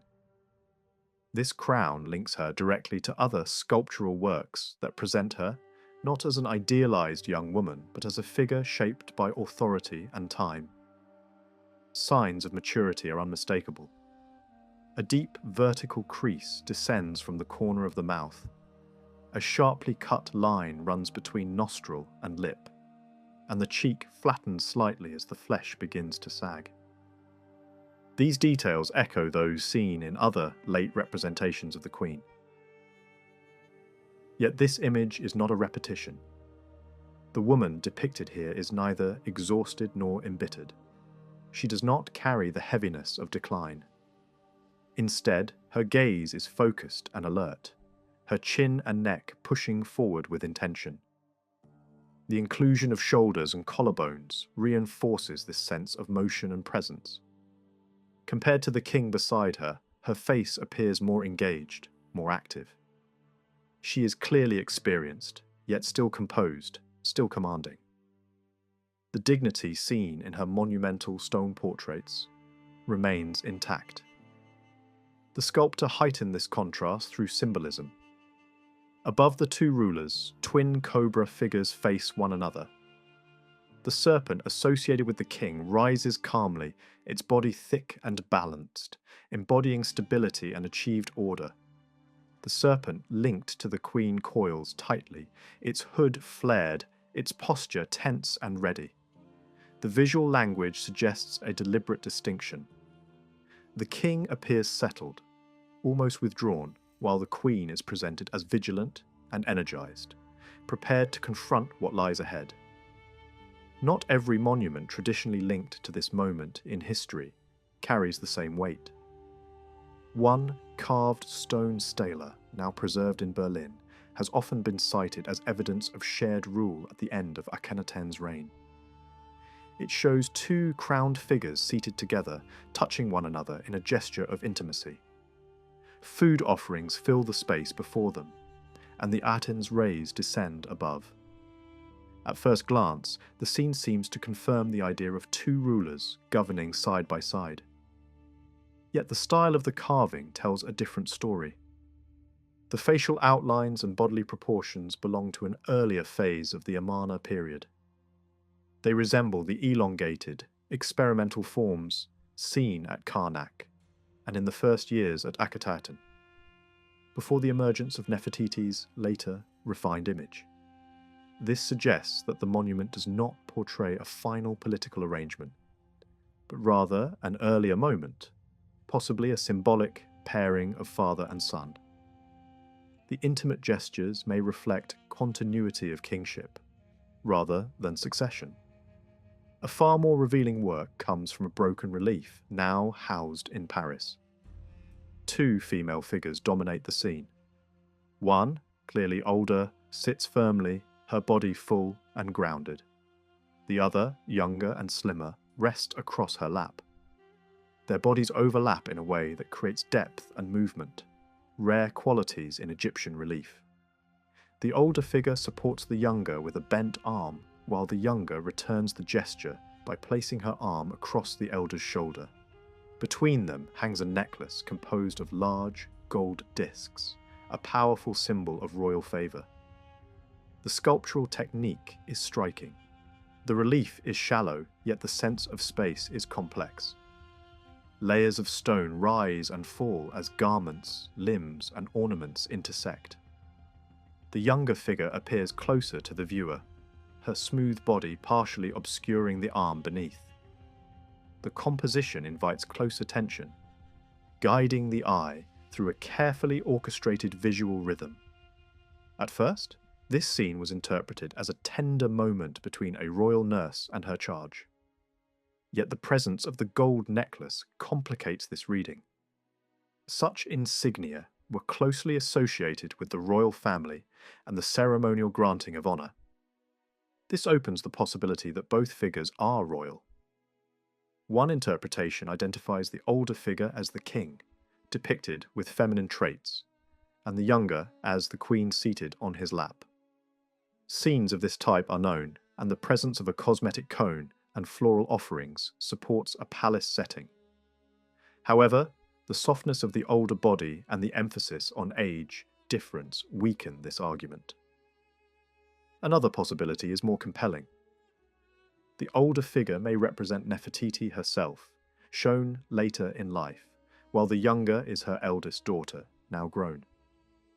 In this reading, the relief captures an intimate moment between mother and heir. The necklace may symbolize transition, inheritance, or honor bestowed from one generation to the next. This interpretation aligns with other late-period images that emphasize maternal bonds and continuity. Such scenes suggest that, beyond politics and ritual, personal relationships mattered deeply.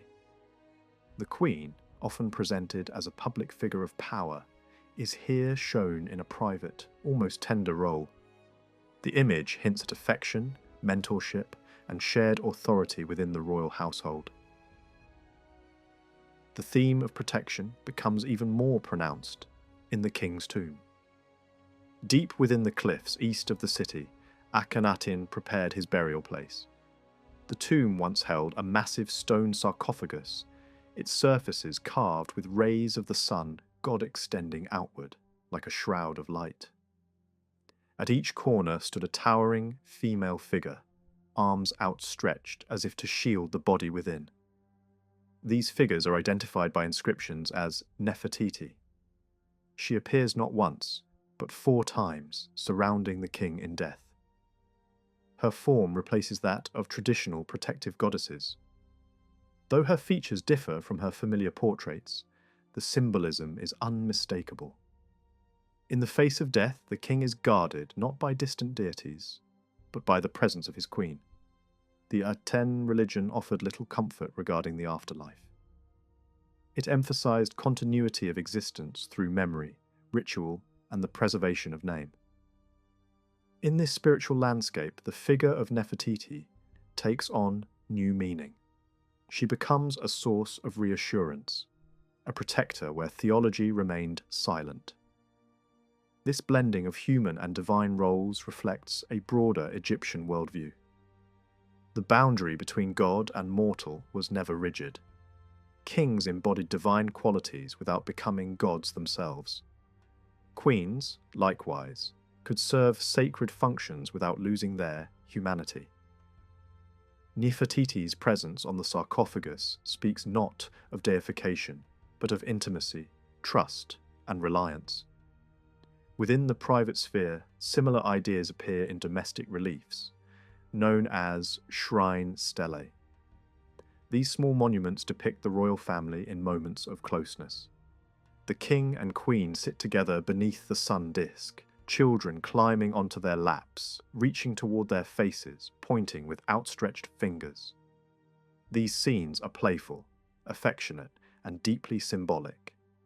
The stelae were likely placed inside homes, set into wall niches or small shrines. Their framing resembles ceremonial objects, echoing cosmic order through architectural motifs. Sky symbols, reed mats, and columned structures surround the figures, transforming domestic space into sacred ground. The children's gestures are not random. The pointed finger was an ancient sign of protection, used in scenes of birth and danger. In these reliefs, the gesture becomes a charm against harm, a safeguard for the household. The royal family serves as a model of divine balance, fertility, and renewal. Architectural elements within the scenes reinforce this theme. The structures resemble temporary birth shelters, used by women during childbirth. Slender columns, reed walls, and open roofs allow light to enter freely.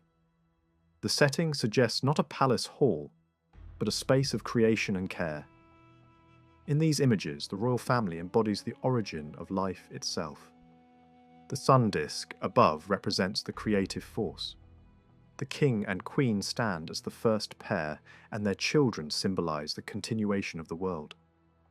The scenes quietly restate ancient creation myths, translated into human form. Later, shrine stelae refine this message.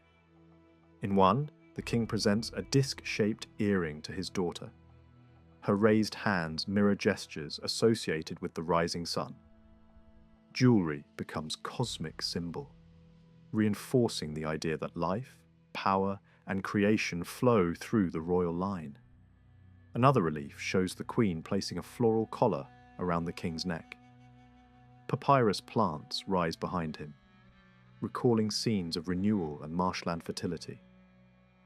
Music, fragrance, and drink appear in related compositions, linking pleasure, nature, and regeneration. Across all these works, a consistent image emerges. Nefertiti is not confined to a single role. She is queen, mother, protector, partner, and symbol of continuity.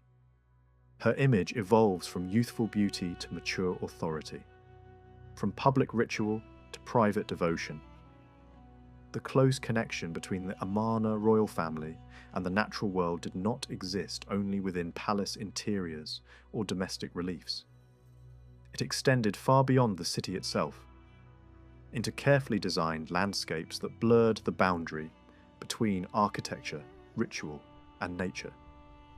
Outside the main urban area of Amarna, large enclosed spaces were created where trees, water, and sunlight formed a deliberate setting for royal ceremony. These places were not gardens in a casual sense, they were controlled environments where nature was shaped into a symbolic stage. These landscape sanctuaries followed a consistent pattern. Each consisted of a walled rectangular area planted with trees and vegetation enclosing a central body of water. The layout was deliberate, emphasizing order, balance, and renewal. The best-known example lies at the southern edge of Amarna, where excavations revealed a complex built around water, greenery, and open space. Painted floors once showed papyrus reeds and aquatic plants alive with birds in motion. Walls and columns carried carved and painted images of vegetation, turning architecture into an extension of the marshland itself. Inscriptions indicate that these sanctuaries were closely associated with royal women. While the king participated in rituals held there, the spaces themselves appear to have been conceptually linked to the female side of kingship. In one such sanctuary, the central figure was originally not Nefertiti, but another woman whose presence later all but vanished from the historical record. This woman, known today as Kia, held a position of remarkable prominence for a time. Objects bearing her titles describe her as deeply beloved, and her image once occupied a ceremonial role within these landscape sanctuaries. Toward the end of the reign, her memory was systematically erased. Her name and figure were altered on monuments, replaced with those of royal daughters. Yet traces of her original presence remain beneath later alterations, allowing her importance to re-emerge through careful observation. The evidence suggests that she was not a marginal figure, but an active participant in ritual life, performing acts usually reserved for individuals of high status. Reliefs, originally showing Kia, were modified in revealing ways. In several cases, inscriptions were overwritten, while the facial features were left untouched. Hairstyles were reshaped, often through the removal of stone and the addition of plaster, transforming adult hair arrangements into styles associated with princesses. These changes were not subtle, yet they stopped short of remaking the face itself. As a result, the personality of the original woman still looks out from beneath the altered identity. The preserved faces show a woman distinct from Nefertiti. The head rises proudly from a long neck. The nose is fuller, the chin longer, the mouth softer, the expression calmer. Where Nefertiti's image often conveys tension and controlled energy, this woman appears more placid, more introspective. Her features suggest quiet authority rather than sharp command. This contrast becomes even clearer in purification scenes, where water flows symbolically over her head, marking her participation in sacred rites. In these scenes, she is not passive. She performs ritual actions that place her within the heart of religious life. Whether receiving offerings or standing beneath the descending rays of the sun, she appears as an intermediary between divine force and human presence. Her role within the landscaped sanctuaries must have carried similar meaning. If fragments of statuary found nearby once belonged to her, they suggest that her beauty and spiritual importance were recognized formally and materially. The meaning of these natural sanctuaries becomes clearer when viewed alongside royal furniture from later reigns. One throne, richly decorated, presents the queen in the act of anointing the king. Here, she assumes a protective and empowering role traditionally associated with lion goddesses and with the safeguarding of royal authority. On the reverse of the same throne Images of marsh plants and waterfowl recall myths in which divine mothers shelter and protect vulnerable children destined to rule. Across these images, women appear repeatedly as guardians of life, renewal, and continuity. And they protect the king, sustain him, and restore him through symbolic contact with nature. Even modest relief fragments echo this belief, showing intimate gestures that link personal affection with cosmic renewal. This emphasis on regeneration also shaped the imagery of royal crowns. The tall, flat-topped crown most closely associated with Nefertiti carries deeper meaning than its striking silhouette suggests. Similar forms appear earlier on other royal women, especially in representations where queens are shown as sphinxes or mythic beings striding forward with authority. In these cases, the crown is often topped with vegetal elements, reinforcing associations with growth and renewal. The shape of the crown also finds a parallel in everyday life. Women depicted in scenes of childbirth often wear their hair bound, in a similar form, with loose strands falling along the sides. The resemblance is too close to be accidental. It connects royal imagery with fundamental human experiences of birth and rebirth. Comparable hairstyles appear on fertility goddesses, worshipped beyond Egypt, linking the crown to a broader ancient understanding of female creative power. Children occupy a central place within this worldview. From the earliest periods, Egyptian culture valued children not only as descendants, but as symbols of renewal. Amarna artists expanded this idea with exceptional sensitivity. The king was repeatedly described as the child of the sun, formed daily at dawn. At the same time, the rising sun itself was imagined as a child emerging into the world each morning. By combining these ideas, Amarna theology placed childhood at the very center of creation.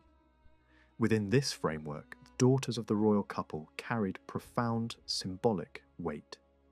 They could embody the act of creation itself, each child standing as proof of divine vitality.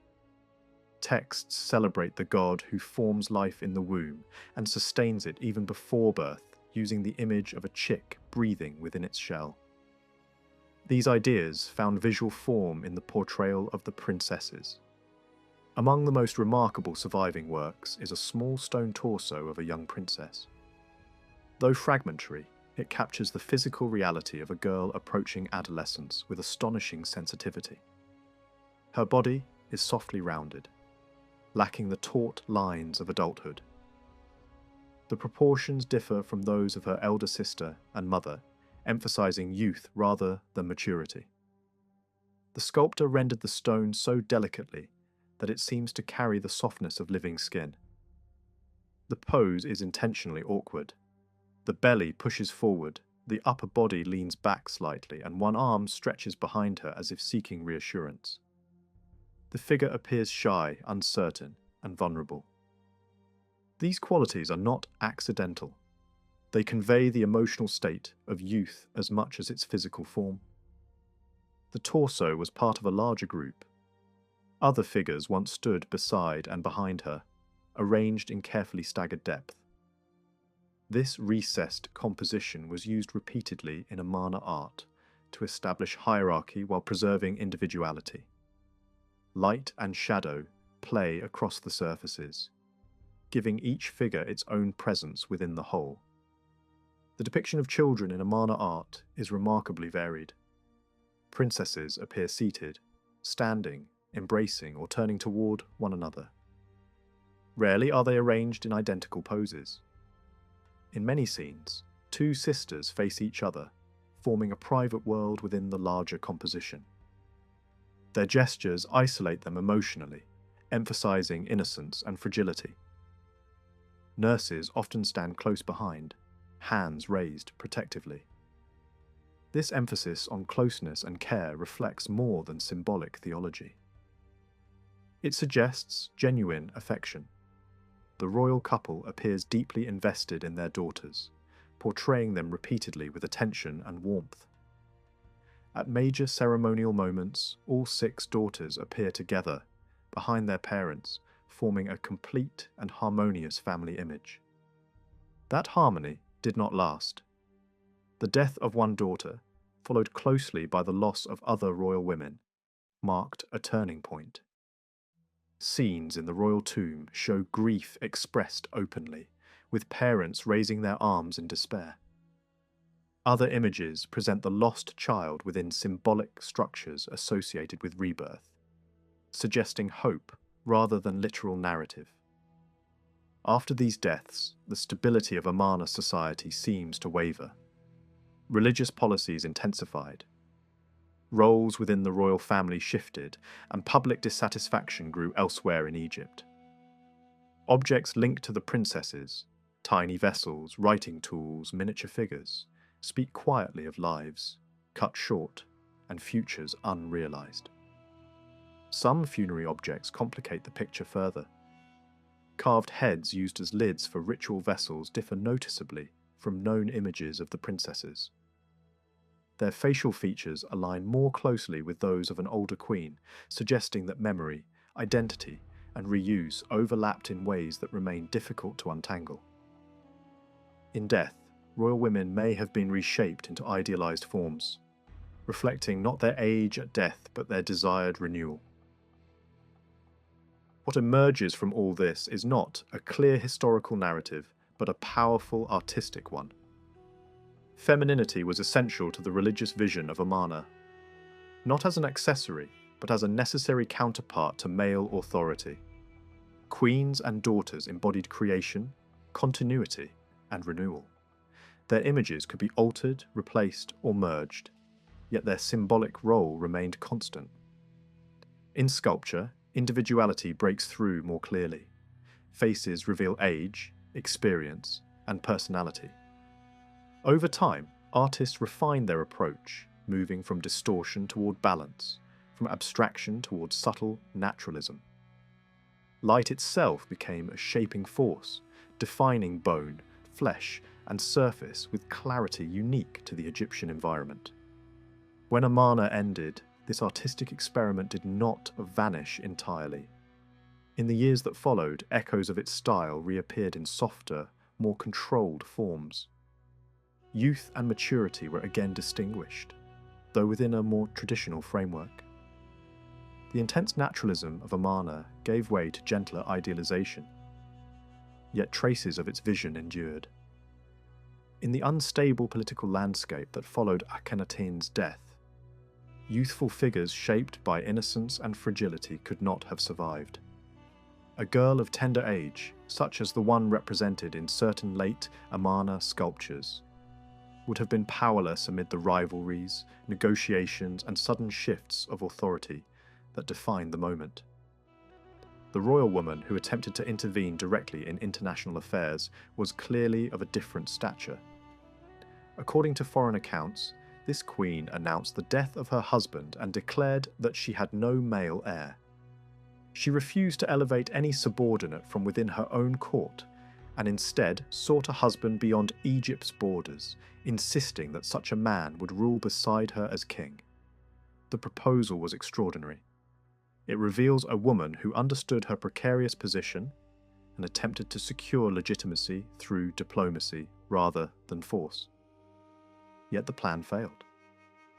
The foreign prince sent in response never arrived, and Egyptian sources remain silent on the episode.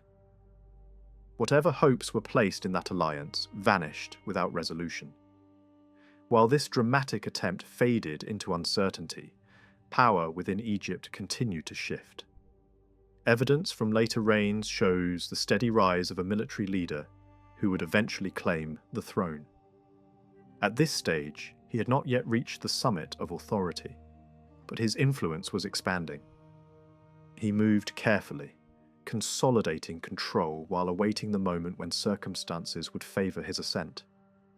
During this prolonged transition, Egypt's institutions were restructured, old religious alignments were revised, and military priorities adjusted in response to external threats.